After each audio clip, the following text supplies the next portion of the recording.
Good morning, everyone. It's Friday the 13th, February 2026. Good morning. I am in rare form this morning. I'm excited to be here. My first cup of coffee is gone. And when I say my first cup, it's usually my only cup of the day. Maybe that's the reason I got lots of energy for my cup of coffee is gone. But I may have to start drinking a second one after you hear one of my reports today, or even a third one, who knows. Good morning, Sue. Nice to have you along. I'm excited. It's a little bit warmer today. The snow that we had on Monday when I last talked to you is almost gone. I still have some patches of snow, but I see more ground than snow today. Good morning, everyone. Super excited to have you along today. I got some neat stories. I sent out a message just a little while ago that I do have the history of Friday the 13th that I will be sharing with you today. As is appropriate, since it is Friday the 13th. I don't know what your experience is with Friday the 13th, or if you think it's unlucky or whatever. I had an experience when I was young. I was like in the, fifth grade. I want to say fifth grade. And on Friday the 13th, I fell and cut my head wide open right up here. There's still a little bit of scarring there, but I had, over 30 stitches in my head on Friday the 13th. But I'm not superstitious. I've had a lot of good Friday the 13th. So anyway, but we're going to talk about Friday the 13th a little later. I hope you're having a great day. I hope you're looking forward to the weekend. I know I am. I'm looking forward to spring. And I don't know what the temperature is like where you're at. I don't know what it is here, actually. I'm going to say somewhere around freezing, which is great news compared to what it was, not that long ago when it was in single digits at this time every morning. So good morning, everyone.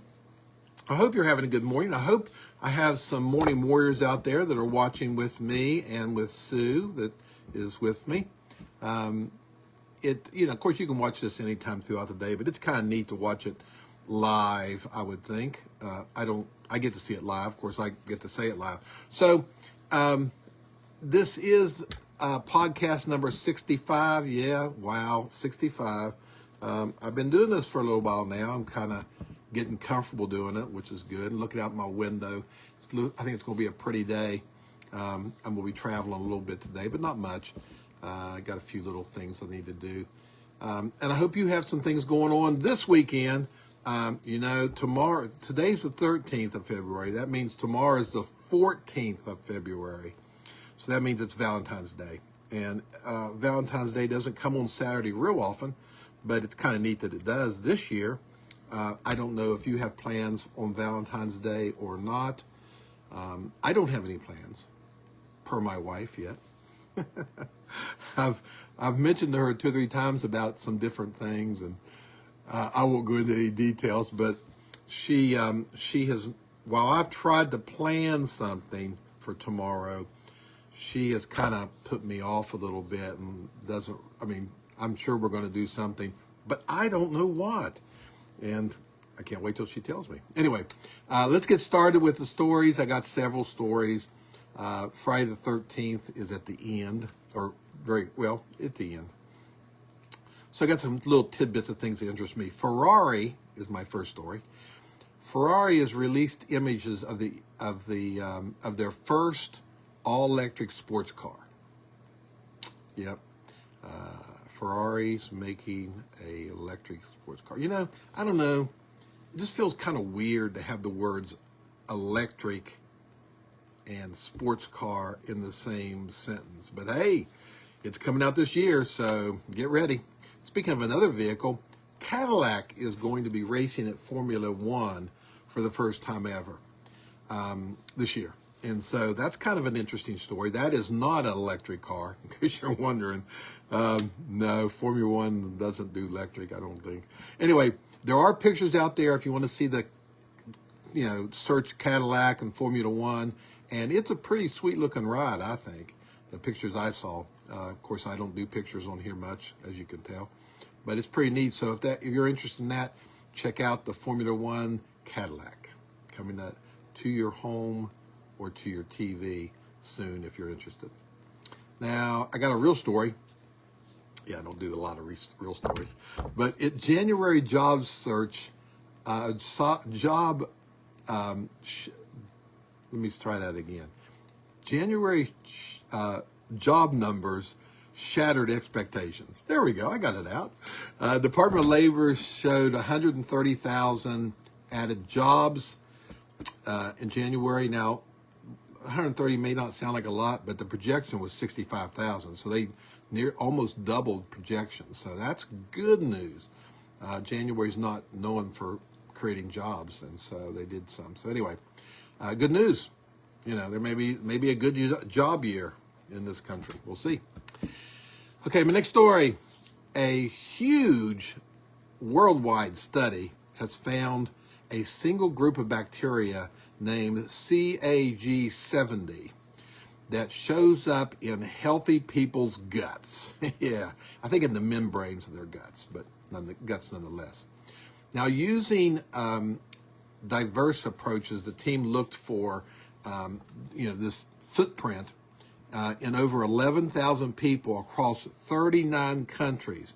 So this is a worldwide thing. When I said worldwide, I meant worldwide. 39 different countries, 11,000 people, and they found the level was higher in healthy people than it was with people that had a bowel disease or obesity or chronic fatigue syndrome. Healthy people don't have a lot more of it than these people. So who knows what that means? Maybe one of these days we'll have a CAG 170 pill coming our way. I don't know.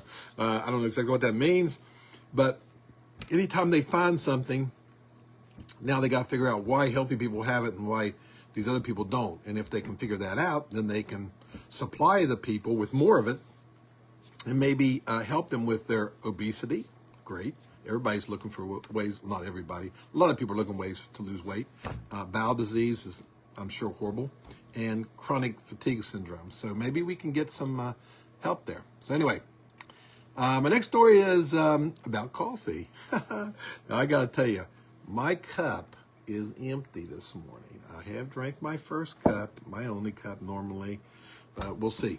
A new study says that a cup or more, even more, of caffeinated coffee may reduce dementia risks. Yeah. In case you didn't know that, there's always been people talking about that kind of stuff. But yeah, now the researchers tracked 132,000 healthy adults, some of them up to 43 years. And they found that these people who regularly drank 2 or 3 cups of caffeinated coffee or caffeinated tea had a lower dementia risk than those who drank little or none. So it sounds like you need a couple cups, not just one, which I may have to adjust or drink tea or whatever. Because, it sounds like, now, of course, decaffeinated tea, they didn't get that result.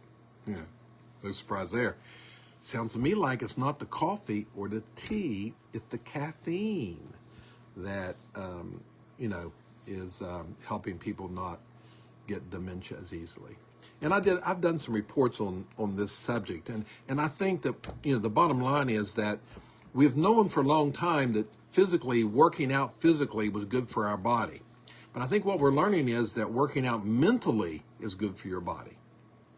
Yeah, and part of working out physically is eating the proper diet. Well, maybe working out mentally is also eating the proper diet. Because if you exercise your brain, and I've done some stories about that, dementia doesn't come on near as fast if you're exercising your brain properly. Yeah, I'm telling you, man, you exercise that brain, and coffee, tea, sounds like a good idea. Get that caffeine in you a little bit. Don't go silly. I know somebody recently that said they were down to about 6 cups of coffee a day, and I'm thinking, where were they up to? Anyway, next story. Moving right along. Lifting weights is a flex for your body, mind, no matter what age, and here's why. they have learned that lifting weights can build muscle, and of course we already knew that, but it also strengthens the bones, reduces cholesterol, and even decreases your chance of premature death. So once again, we went from mental, caffeine, physical. Get out there and lift some weights. The Mayo Clinic says that we get older, we lose some of our lean muscle mass. That's just part of getting the aging. And we don't build it back. If we don't build it back, then what happens? Body fat comes in. Body fat will go up. If you're losing muscle and you stay the same weight, guess what? Something's going to change. It's going to be fat. Fat's coming in. So that's one of the reasons we need to build, our body. One study found that strength training lowered blood pressure in healthy and middle-aged and older adults all. Okay, so this is strength training. Another study says that resistance training will reduce total LDL cholesterol levels in a group of premenopausal women, so younger women. Another study, there's studies everywhere, shows that weightlifting may lower your chance of contracting type 2 diabetes as much as 30%. So the bottom line is, let's lift some weights. Resistance training. It doesn't have to be weights. There's resistance training. Different ways of doing that. You can check all that out. But the bottom line is, let's work those muscles and keep them strong so the fat doesn't come in. Because if you stay the same weight and your muscles get smaller, the fat gets bigger. Oh boy. So we got to watch that. Oh well. So I got another story here. And I got a little story at the end that kind of brings us back. But so we're going to talk about Friday the 13th. Okay. Now, many people, like walking under the ladder's bad luck, black cat crossing, in front of you, bad luck, breaking a mirror. Oh my gosh, that's bad luck. Well, a lot of people think Friday the 13th is bad luck. Here we are. Welcome. It's Friday the 13th. Now, these negatives, stuff has been going around for centuries and centuries. And I got a little bit of historical information here that I've collected that I think you'll find interesting. Now, people have associated the number 12, right before 13, as completeness, as good. 12 days of Christmas, 12 gods of Olympus, 12 tribes of Israel. There's all kinds of it out there. But for some reason, the 13th, the next day, has been bad luck. Well, let me give you some historical information. First of all, the first recording that I could find about bad luck on the 13th was ancient Babylon, for example, reportedly, for some reason, omitted the 13th law from its list of law rules. Now, a lot of people think that it was just a mistake, a clerical error. But superstition started at that point, that because they omitted the 13th, that it was somehow a negative number. Now, as far as the Bible goes, all right, there are some people that said, well, first of all, there were 13 guests that attended the Last Supper, okay? That was on the Thursday, including, 12 apostles and Jesus, i.e. 13, all right? Of course, the one that made it 13, Judas, betrayed him.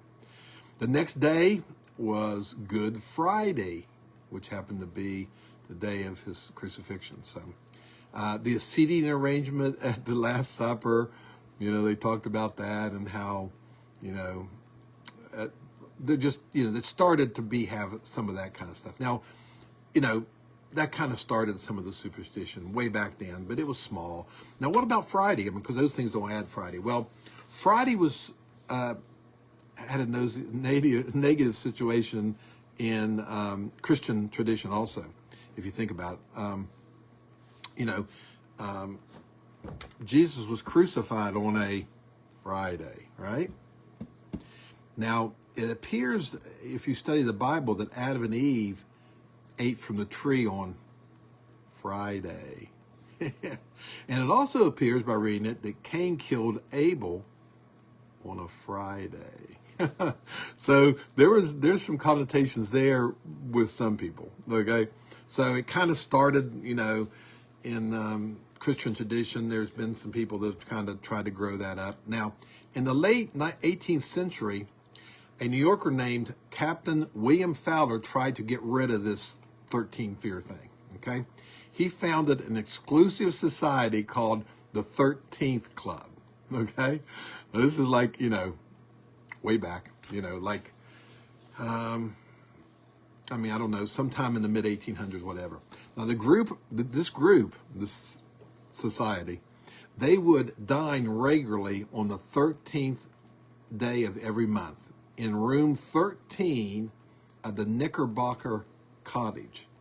It was a group watering hole kind of place, that he owned from 1863 to 1883.